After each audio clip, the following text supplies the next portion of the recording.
आज का विषय छंद हिंदी विषय से संबंधित क्लास 10th और क्लास 12th के लिए जो एग्ज़ाम में पूछे जाते हैं वह महत्वपूर्ण सरल तरीके से आप छंदों के बारे में मैं आपको समझा रही हूँ। छंद जब हम छंद के कुछ उदाहरण देखेंगे उसके पहले छंद की परिभाषा समझना हमारे लिए जरूरी है। कविता की रचना विधान छंद कहते हैं। कविता की रचना छंदों के बिना नहीं हो सकती है। मात्रा या वर्ण की गणना की जाती है। वर्ण होते हैं और उनको मात्राओं में बताकर क्रम के अनुसार जहाँ काव्य की रचना की जाती है वहाँ छंद होता है। वर्ण में जो मात्राएं अर्थात समय लगता है उसे मात्रा कहते हैं। वर्ण मात्रा की दृष्टि से दो प्रकार के होते हैं, ह्रस्व लघु वर्ण और दीर्घ वर्ण। लघु के लिए इस प्रकार का चिन्ह होता है और गुरु का चिन्ह इस एस के माध्यम से बताया जाता है। ने छोटी मात्रा और बड़ी मात्रा दोनों प्रकार की मात्रा होती है और इनके भी दो प्रकार होते हैं। एक सममात्रिक छंद होते हैं, वह अर्धमात्रिक छंद होते हैं और परीक्षा में सममात्रिक छंद व अर्धमात्रिक छंद के उदाहरण देकर आपसे पूछा जाता है। अब यहाँ पर है कुछ में सममात्रिक छंद के उदाहरण लाई हूँ, कुछ में अर्धमात्रिक छंद के उदाहरण लेकर आई हूँ। पहले मैं सममात्रिक छंद के उदाहरण बता रही हूँ। सममात्रिक छंद में सभी छंदों में समान मात्राएं, सभी चरणों में समान मात्राएं होती है कि ऐसा नहीं होता है कि पहले चरण में अलग मात्राएं हैं और दूसरे चरण में अलग मात्राएं हैं। तो सभी चरण में जब मात्राएं समान होती है तो उसे सममात्रिक छंद कहते हैं। चौपाई इसका उदाहरण है। चौपाई में प्रत्येक चरण में 16-16 मात्राएं होती है। उदाहरण के लिए यहाँ पर मैं लाई हूँ रघुकुल रीत सदा चली आई प्राण जाए पर वचन न जाए। अब मैंने यहाँ पर मात्रा भी बताई है। र लघु में आता है इसलिए यहाँ पर आई जैसा चिन्ह लगाकर बताया जाता है। गु छोटे उ की मात्रा है तो यहाँ पर भी आई लगेगा, ये भी छोटा है, ह्रस्व है और ल भी क्या है यहाँ पर ह्रस्व है। तो इन यहाँ पर चारों जगह आई की मात्रा आएगी, ह्रस्व की मात्रा अने इसका साइन क्या है, इसका चिन्ह क्या है, ये वाला चिन्ह है। यहाँ पर री बड़ा आया है इसलिए यहाँ पर इस गुरु का चिन्ह लगाया जाएगा, एस का चिन्ह लगेगा। फिर त छोटा आ गया है तो यहाँ पर आई लगा है। यहाँ पर स शब्द है और दा आ की मात्रा आई है इसलिए यहाँ पर गुरु का चिन्ह लगा है। यहाँ पर लघु का चिन्ह लगा है और यहाँ पर आ काय की मात्रा है, बड़ी मात्रा है इसलिए यहाँ पर गुरु का चिन्ह है और ई भी बड़ी मात्रा है। अब हम इनको प्रत्येक चरण में, मैंने क्या बोला है, प्रत्येक चरण में 16-16 मात्राएं होती है। तो अब इनको गिनेंगे हम 1 2 3 4 5 6 7 8 9 10 11 12 13 14 और 15 16, ये पूरे चरण में 16 मात्रा आई है। दूसरा प्राण प्रा बड़ा आया है इसलिए यहाँ पर गुरु लगा है, यहाँ पर लघु लगाया गया। जाई बड़ा आया है, यहाँ पर भी छोटा है तो यहाँ पर ह्रस्व की मात्रा लगी है, ह्रस्व का चिन्ह लगा है। पर यहाँ पर छोटे हैं, यहाँ पर भी ह्रस्व आएगा। वचन ह्रस्व में आएंगे, न ह्रस्व में। जाई अब यहाँ पर जाई है, यहाँ पर दोनों जगह गुरु में मात्रा आएगी। अब हम इनको गिनेंगे तो इनकी मात्राएं भी 16 ही होगी। इनको 2 में गिनेंगे, 2, 3, 4, 5, 6, 7, 8, 9, 10, 11, 12, 13, 14, 15, 16।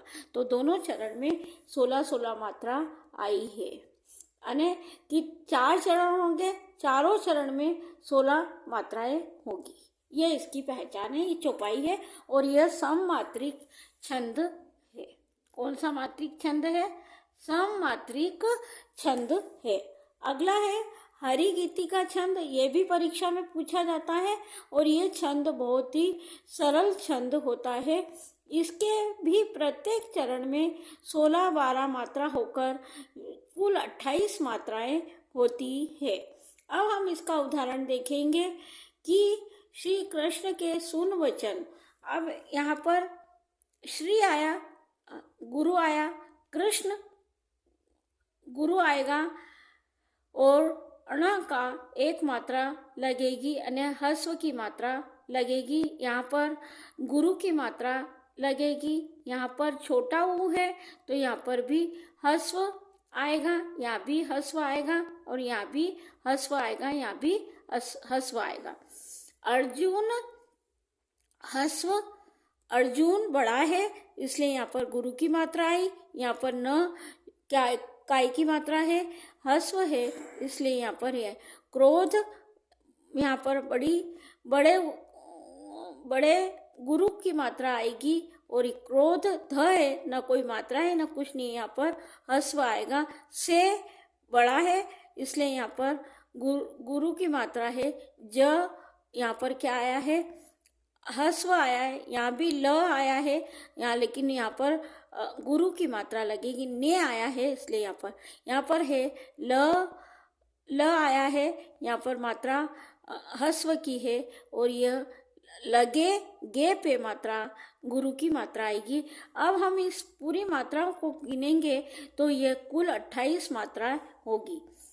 अने प्रत्येक चरण में 16 और 12 मात्राएं होती हैं।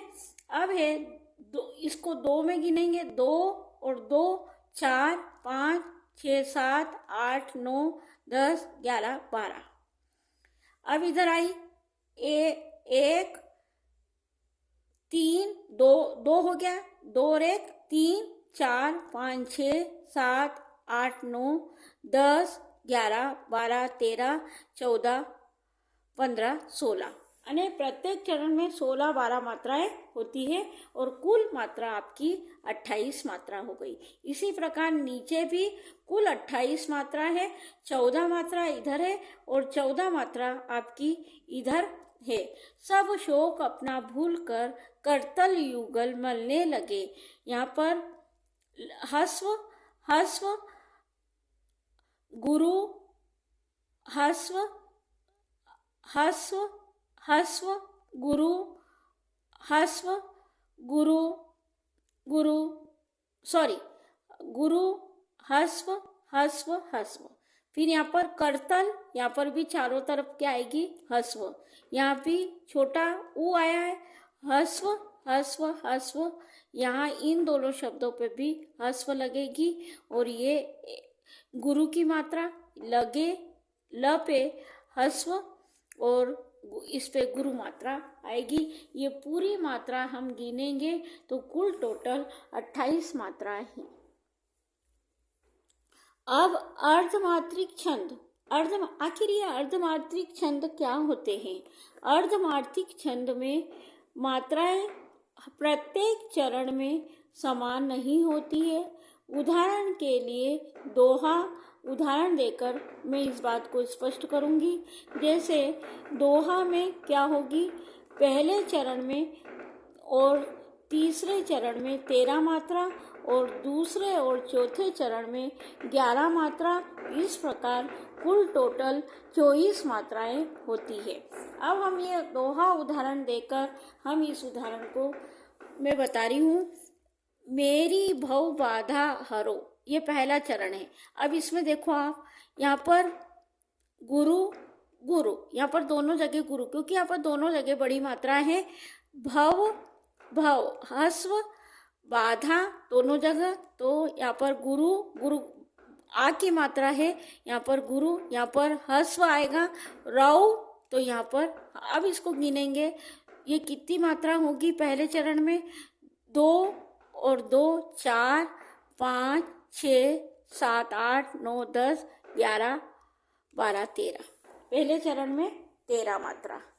अब दूसरे चरण में कितनी होगी, ये दूसरा चरण है, इसमें 11 मात्रा होगी। राधा की मात्रा कितनी लगी है, ये गुरु का साइन लगेगा, चिन्ह लगेगा, यहाँ भी गुरु का आ की मात्रा आई, यहाँ भी आ की मात्रा आई, लेकिन यहाँ पर ग है, यहाँ पर हस्व, यहाँ पर भी छोटी ई की मात्रा है, इसलिए यह हस्व है।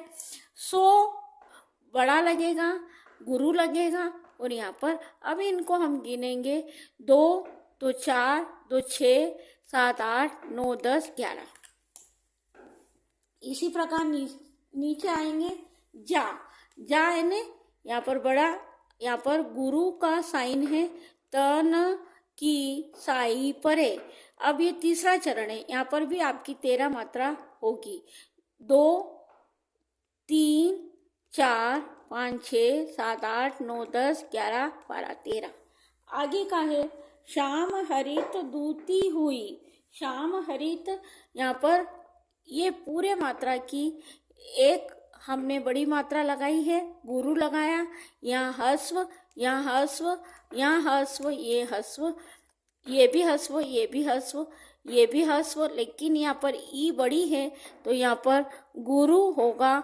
इस मात्रा को गिनेंगे तो कुल टोटल 11 मात्रा होगी, 2 और 3 4 5 6 7 8 9 10 11, कुल टोटल 11। तो ये अमात्रिक छंद, इसीलिए इसमें पहले और तीसरे चरण में 13 मात्रा है, और दूसरे और चौथे चरण में 13 मात्रा 11 मात्राएं हैं। ये असमान है, समान नहीं है, ये असमान होने के कारण यह अर्धमात्रिक छंद के नाम से जाना जाता है। और भी एक उदाहरण है उल्लाल, ये भी परीक्षा में पूछा जाता है। इसमें भी पहले और तीसरे चरण में 15 मात्रा और दूसरे और चौथे चरण में 13 मात्रा होती है। इस प्रकार कुल 28 मात्रा उल्लाल में होती है। ये हम उदाहरण देकर, उदाहरण के द्वारा मैं स्पष्ट करूंगी। करते अभिषेक पयोध है, मैंने बताया पहले में कितनी होगी 15, और तीसरे में भी कितनी होगी 15, और दूसरे में 13, और चौथे में भी अब इसको हम देखें। करते क हस्व, र हस्व, ते लघु गुरु, गुरु, तो अ हस्व, भी हस्व, शे आया है, तो यहाँ पर गुरु का साइन लगेगा, और क आया है, यहाँ पर हस्व होगा। पयोध, पयोध प हस्व, यो गुरु, और द का हस्व है, तो यहाँ पर अब इस मात्रा को गिनेंगे। 1 2 3 4 5 6 7 8 9 10 11 12 13 14 15, ये हो गया। इसी उदाहरण को हम पहले और तीसरे चरण में फिर देख लेंगे। यहाँ भी 15 मात्रा, यहाँ भी 15 होगी। है बड़ी मात्रा, एस की मात्रा, मात्र, यहाँ पर दोनों जगह भी गुरु की मात्रा, यहाँ पर ये बड़ा है इसलिए यहाँ गुरु की मात्रा, यहाँ हस्व आएगा, यहाँ गुरु आएगा, ये सत्य, यहाँ पर दोनों का मिलाकर एक मात्रा, यह की मात्रा, और ये बड़ी। अब इसको हम गिनेंगे तो यह भी 15 मात्रा होगी, यानी तीसरे चरण में और पहले चरण में 15 मात्राएं होती है।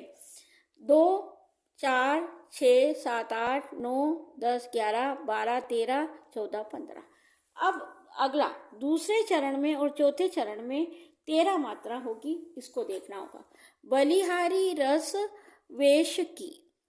अब बलि ब हस्व, ली छोटा है इसलिए हस्व, हा बड़ा है, री बड़ा है, यहाँ पर गुरु आएगा। इसमें भी क्या आएगा, हस्व आएगा, यहाँ पर वे आया है इसलिए यहाँ पर गुरु आएगा। श की मात्रा ह्रस्व की आएगी। की बड़ा है इसलिए अब इसको गिनेंगे। 1 2 3 4 5 6 7 8 9 10 11 12 13। ये हो गई 13 मात्रा। नीचे भी है सगुण मूर्ति सर्वेश की। स ह्रस्व, गु ह्रस्व, अण ह्रस्व, मु बड़ा है, ती बड़ा है तो यहाँ पर बड़ी गुरु की मात्रा। स छोटा है, वे बड़ा है, गुरु की मात्रा। श छोटा है और की यहाँ पर बड़ी है। अब इनको गिनेंगे 3 मात्रा। 1 2 3 4 5 6 7 8 9 10 11 12 13। इस प्रकार मात्रा लगाना और गिनना है। मैंने आपको अच्छे से समझा दिया और ये परीक्षा में आता है। ये कोई कठिन बात नहीं है। थोड़ा सा दिमाग रखकर इसको हमको अच्छे से उसकी मात्रा लगाना है और समझना है। उम्मीद है आज का वीडियो आपको समझ में आया होगा।